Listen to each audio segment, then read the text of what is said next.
Le Parlement de la République démocratique du Congo abrite, à partir de ce lundi 5 décembre 2022, au Palais du Peuple, les travaux de la 52e Assemblée plénière du Forum parlementaire de la Communauté de développement de l'Afrique australe. Invité de marque de ce forum, le chef de l'État, Félix-Antoine Tshisekedi Tshilombo, président en exercice de la SADC, a rehaussé de sa présence la cérémonie d'ouverture de ces assises qui s'étendront durant 7 jours. Une cérémonie à laquelle ont pris part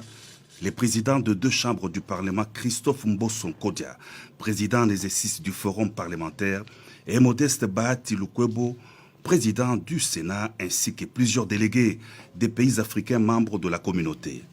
Placé sous le thème « Le rôle du Parlement dans le cadre du renforcement des cadres législatifs pour la paix et la sécurité dans la région de la SADC », la 52e Assemblée plénière du Forum tombe à point nommé un RDC qui vit une situation sécuritaire et humanitaire très difficile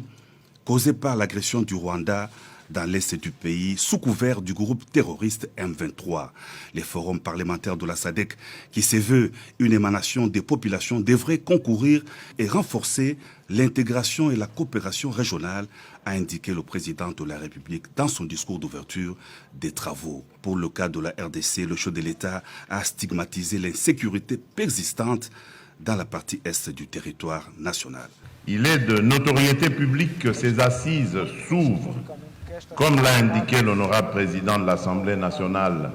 de la République démocratique du Congo, dans un contexte crucial marqué par l'insécurité persistante dans la partie est de notre territoire, en particulier dans le Nord Kivu, en raison de la prolifération des groupes armés et notamment du Rwanda sous couvert du groupe terroriste du M23 qui s'adonne impunément à des massacres et autres actes odieux consécutifs de crimes de guerre et de crimes contre l'humanité. À cet égard, et en mémoire de ceux qui ont succombé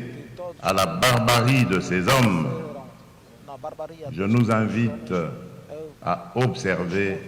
un moment de recueillement. Honorables parlementaires, distingués invités, parlant de l'agression nous perpétrée par le Rwanda, nous n'avons jamais cessé et jamais nous ne cesserons de condamner cette aventure belliqueuse et ignoble avec la plus grande véhémence. Nous ne cesserons en outre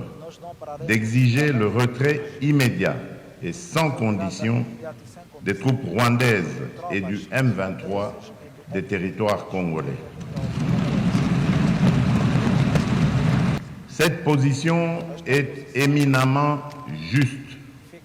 et nous saluons le soutien que nous apportent les pays frères d'Afrique et particulièrement ceux de la SADC.